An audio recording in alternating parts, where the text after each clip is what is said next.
Welcome to Unthinkable. It's time for another Slingshot.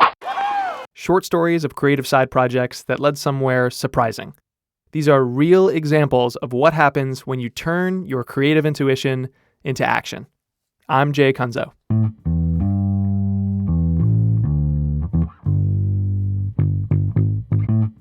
What 20-year-old does what I do and does it in 20 minutes? Do you know what I mean? It's a really different perspective. That's Harry Stebbings from London.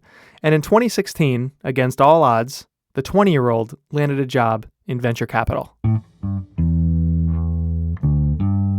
VC is one of the hardest industries in the world to break into for anybody who hasn't founded a massively successful startup.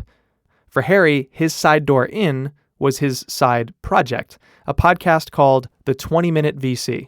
Yeah. So I was at a proper school when I started this, real school, doing my A-levels, which in the UK you do when you're 18.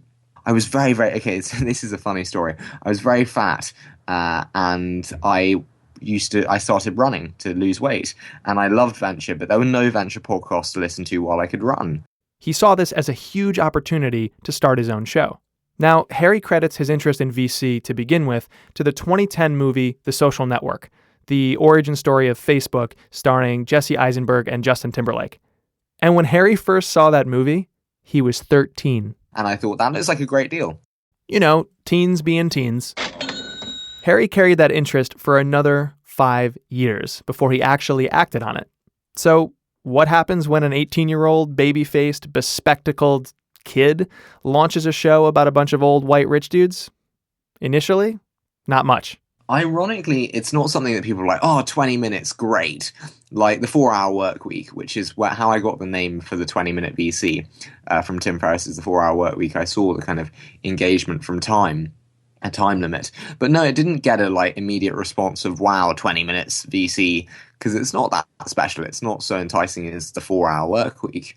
But I just have gradually, over time, people love the short, consistent quality of the interviews that is reliable and they know they can listen to with a little bit of free time on a lunch break. Harry says a major struggle early on was the continual need to find and book VCs. Historically, an impossibly hard group to reach for even the most well-networked executives, let alone teenaged Harry. But then, a turning point. Probably 7 episodes in. 7 episodes in with a guest I remember called Mark Peter Davis in New York. And I realized after the show, I said to him, do you have anyone you could recommend to be on the show? Who do you most respect? And I still do this to this day. I say to the guests, who do you most respect and admire in the industry? And they say, I work with Jay Kunzo and no one does platform more effectively than Jay. I think he'd be a great guest.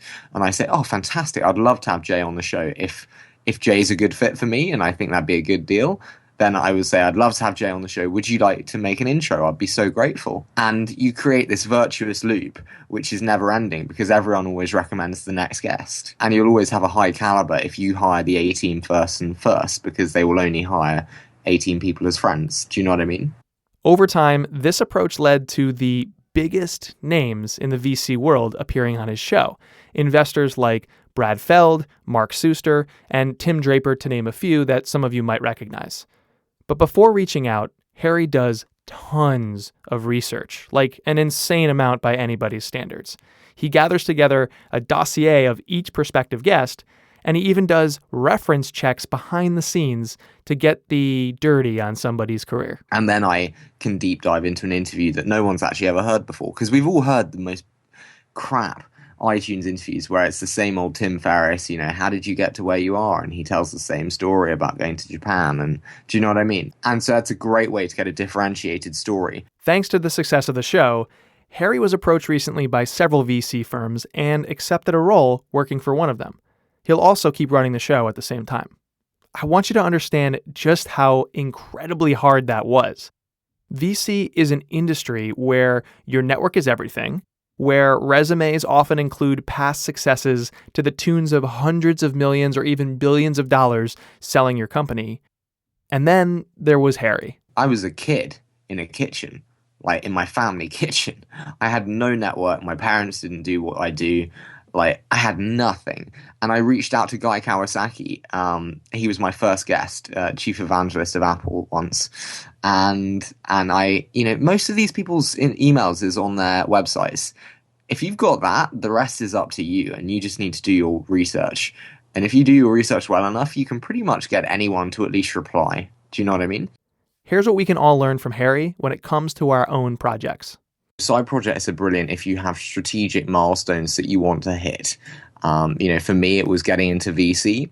For a head of sales doing a sales podcast, it could be a step into the media industry. But having a strategic focus as an end goal is so important for a side project. I think a side project with no end, or not end, but no goal, is highly untargeted and makes it difficult. So make sure to have a strategic goal. You have a mission behind it. One vision and stick to it. It's all that matters.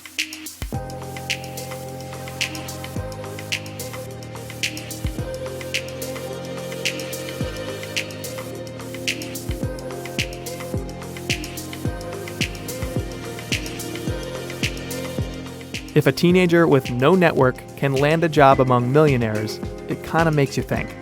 Maybe there's no opportunity too impossible, too great, so long as you launch that side project, focus on that one vision, and stick to it. I'm Jay Kunzo, and that's Unthinkable.